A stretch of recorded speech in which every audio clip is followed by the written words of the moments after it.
Assalamualaikum warahmatullahi wabarakatuh. Salam sejahtera bagi kita semua. Salam Om Swastiastu, Namo Buddhaya, salam kebajikan. Saya Safira Cesarani akan menjelaskan tugas konten digital 3 atau UAS. Dan di sini saya memilih jurnal yang pertama, yang berjudul Peran Media Sosial di Era Globalisasi pada Remaja di Surakarta. Suatu kajian teoritis dan praktis terhadap remaja dalam perspektif perubahan sosial. Oke, masuk ke materi yang pertama, yaitu pendahuluan. Perkembangan zaman yang pesat membuat orang-orang berlomba untuk menciptakan teknologi yang canggih sebagai bagian dari modernitas serta telah mempengaruhi berbagai aspek kehidupan. Kemudahan mengakses internet menjadi semakin mudahnya orang-orang untuk mengetahui perkembangan dunia. Dengan teknologi yang canggih seperti smartphone dan jaringan internet menjadi makanan sehari-hari orang di era globalisasi sekarang. Menurut Sudarma 2004, internet secara umum merupakan jaringan kerja yang menggunakan sistem komputer dan internet dibentuk oleh Departemen Pertahanan Amerika Serikat pada tahun 1969, yaitu dikenal dengan program ARP-ANET atau Advanced Research Project Agency, dan kemudian pada tahun 1973 mulai berkembang ke negara lain, khususnya Inggris dan Norwegia. Internet sudah menjadi bagian terpenting bagi sebagian masyarakat seluruh dunia, karena ada banyak manfaat yang diperoleh jika kita menggunakan internet dengan cermat dan cerdas. Internet dapat sebagai media komunikasi maupun edukasi. Internet juga menjadi ideologi di dalam masyarakat, di mana dengan adanya media internet, kekuasaan tidak terletak pada medianya, tetapi pada prinsip kerja dunia pada saat ini, yaitu sistem jaringan. Penggunaan internet sangat bervariasi di seluruh Indonesia, yaitu mencerminkan perbedaan jangkauan, ukuran pasar, dan kondisi infrastruktur. Kebutuhan penggunaan internet di kota besar sangat berbeda dengan kebutuhan di desa. Keterjangkauan ponsel disebabkan oleh turunnya biaya telepon dan paket layanan. Telah mempercepat pertumbuhan penggunaan internet. Inilah tahapan kerja sama sebagai ideologi dan kerjasama sebagai sebuah sistem kekuasaan di zaman modern akhir. Di dalam penggunaan internet tentunya tidak terlepas dari media sosial di dalamnya, di mana sudah begitu banyak tercipta media sosial yang ada di masyarakat. Bahkan hampir di setiap negara memiliki media jaringan sosial lokal masing-masing. Media sosial ini lah yang menjadi konsumsi bagi para pengguna internet di Indonesia, tidak kecuali orang-orang yang di Indonesia. Hampir semua orang mempunyai media sosial, akses media sosial yang mudah dan hanya perlu menggunakan smartphone saja.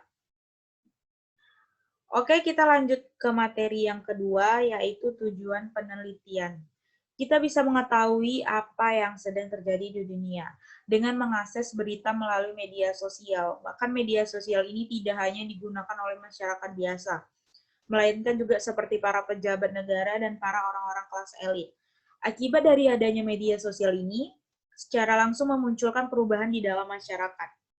Perubahan pada kebudayaan, perubahan pada gaya hidup mereka, dan perubahan-perubahan yang lain. Kita masuk materi yang ketiga, yaitu metodologi penelitian. Penelitian ini menggunakan metode penelitian deskriptif kualitatif.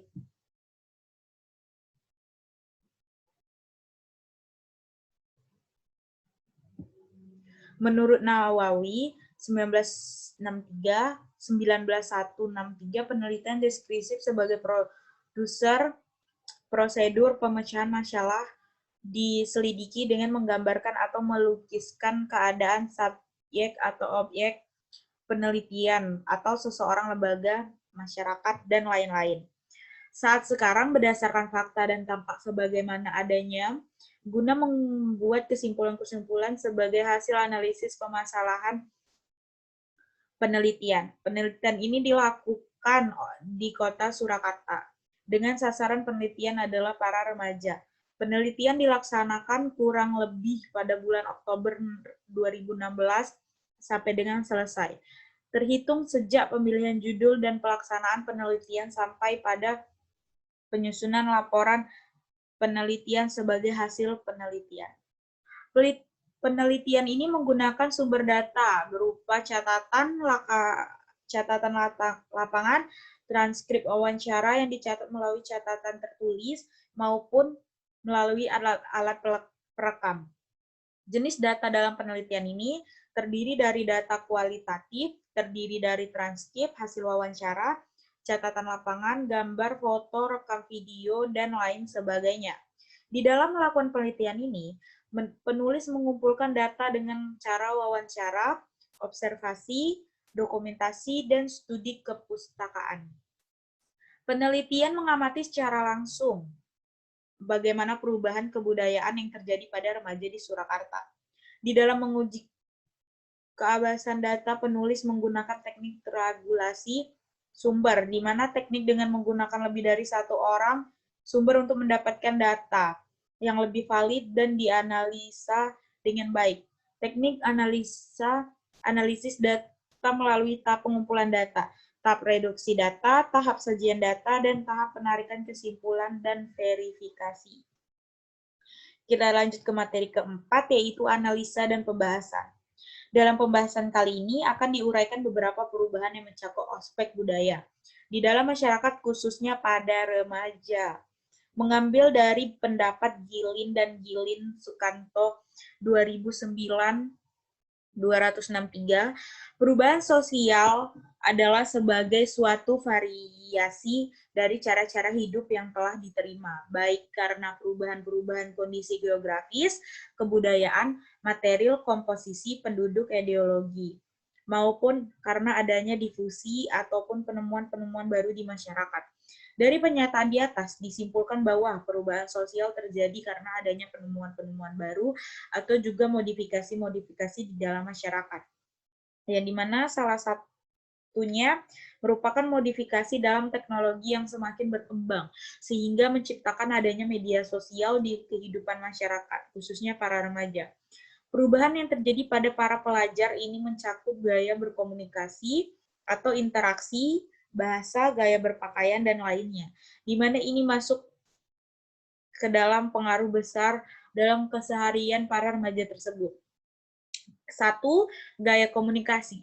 Dulu, jika kita ingin berbicara sesuatu atau hanya bercerita, kita membutuhkan waktu untuk saling bertemu. Namun, setelah adanya media sosial, kita dapat berkomunikasi antara satu dan lainnya hanya melalui fitur chatting, melalui media sosial seperti BBM, Line, WA, dan lainnya. Kedua, perubahan bahasa. Walaupun tetap berbahasa Indonesia dalam kesehariannya, namun tidak dapat dihindari adanya pemakaian bahasa asing dalam bermain bermedia sosial. Misalnya mereka mengupload sebuah foto, namun menuliskan sebuah deskripsi foto tersebut dengan menggunakan bahasa Inggris. Tidak jarang di saat bergaul pun mereka menggunakan bahasa Inggris. Karena memang bahasa Inggris merupakan bahasa global dan menurut para remaja sekarang dirinya akan terlihat keren atau gaul jika sedang menggunakan bahasa Inggris. Ketiga, perubahan dan pola interaksi. Para remaja mengaku mereka dapat menggunakan internet untuk membuka wawasan dan memperluas pergaulan dan pertemanan mereka. Mereka mengakui tanpa bertatap muka dan berkenalan secara langsung, mereka dapat berteman dengan siapa saja dan dari mana saja, dan dapat menemui teman-teman baru di akun-akun media sosial mereka.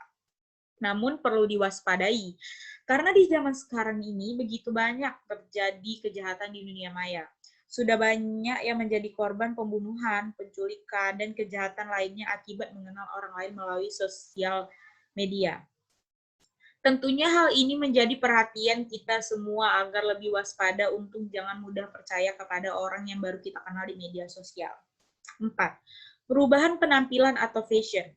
Ada beberapa dari mereka yang bergaya dengan rambut mereka dicat beraneka warna mengikuti kebudayaan barat yang mayoritasnya orang-orang di sana adalah berambut pirang. Bahkan berpakaian minim di depan umum mengikuti style Korea yang banyak digandrungi oleh para remaja sekarang ini. dan mengikuti gaya dari para K-pop idola mereka. Sehingga tidak banyak remaja yang mau melestarikan budaya bangsa dengan menggunakan pakaian yang sopan sesuai dengan kepribadian bangsa. Bahkan banyak remaja yang juga malu untuk memakai pakaian budaya kita seperti batik, dan keseharian banyak anak muda yang tidak mau memakai batik karena mungkin dianggap tidak modis, padahal batik merupakan ciri khas bangsa Indonesia. Yang kelima, perubahan pola kebiasaan. Dengan perkembangan media sosial, sekarang ini orang-orang tidak hanya dapat berkomunikasi, namun juga transaksi jual-beli. Hingga hal ini menimbulkan perubahan di dalam berinteraksi. Dulu, orang-orang ingin berbelanja baju ataupun sepatu harus mendatangi toko atau butik terlebih dahulu. Namun, sekarang hanya dengan media sosial, orang-orang dapat membeli barang. Diakui para remaja bahwa mereka lebih senang berbelanja melalui online, karena barang-barang yang mereka beli terkadang tidak ada dijual di toko maupun pusat perbelanjaan. Padahal dengan berbelanja online, jika kita tidak teliti, kita bisa menjadi korban penipuan. Terkadang barang yang dipesan tidak sama dengan barang yang dikirim oleh penjual. Hal lainnya dapat timbul adanya internet dan media sosial adalah mencari sebuah informasi dan menemukan informasi dengan mudah tanpa harus membaca buku, koran, atau majalah. Bahkan mereka mengakui terkadang jika mendapatkan tugas, mereka dapat menyelesaikan dengan bantuan media sosial. Semua hal ini akhirnya secara tidak langsung telah mengubah pola kebiasaan para remaja sekarang. Begitu banyak perubahan-perubahan yang terjadi akibat dari media sosial. Tidak dipungkiri bahwa media sosial sudah menjadi bagian dari hidup remaja. Tidak terkecuali remaja di Surakarta. Perubahan-perubahan yang juga didukung oleh kecanggihan teknologi serta perubahan zaman di era globalisasi ini. Lanjut, kita ke materi yang kelima. Materi yang keempat. Materi yang keempat yaitu kekuatan hasil penelitian menurut reviewer. Kalau menurut saya pribadi, remaja sebagai penggunaan terbanyak dan hampir setiap hari menggunakan media sosial menjadi kalangan paling terkena dampaknya.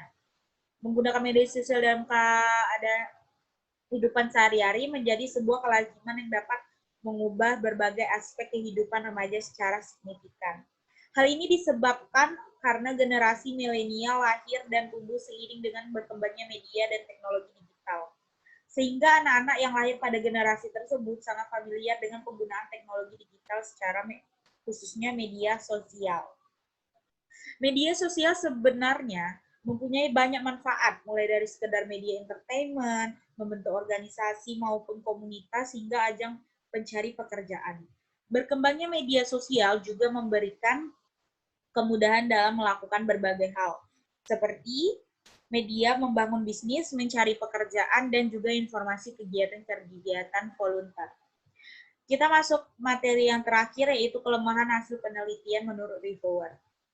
Media sosial ini menurut saya sudah menjadi candu bagi remaja yang identik dengan smartphone. Di tangan hampir 24 jam, setiap jam pandangan mereka hanya tertuju pada smartphone, baik untuk membuka email, Facebook, Twitter, yang lainnya. Akibatnya, banyak generasi milenial yang mengungkapkan karena mereka sadar bahwa mereka menghabiskan waktu dengan sia-sia ketika sedang menggunakan media sosial. Hal ini membuat mereka kehilangan waktu untuk melakukan kegiatan-kegiatan yang lebih bermanfaat untuk diri sendiri maupun orang-orang di sekitarnya. Hal-hal tersebut membuat generasi milenial merasa bahwa media sosial ternyata memiliki pengaruh yang toksik. Sebelum mengakhiri presentasi saya akan menampilkan daftar pustaka. Baik, demikian presentasi dari saya, yaitu mereview jurnal 1. Jika ada salah kata dan penulisan, mohon maaf. Terima kasih. Assalamualaikum warahmatullahi wabarakatuh.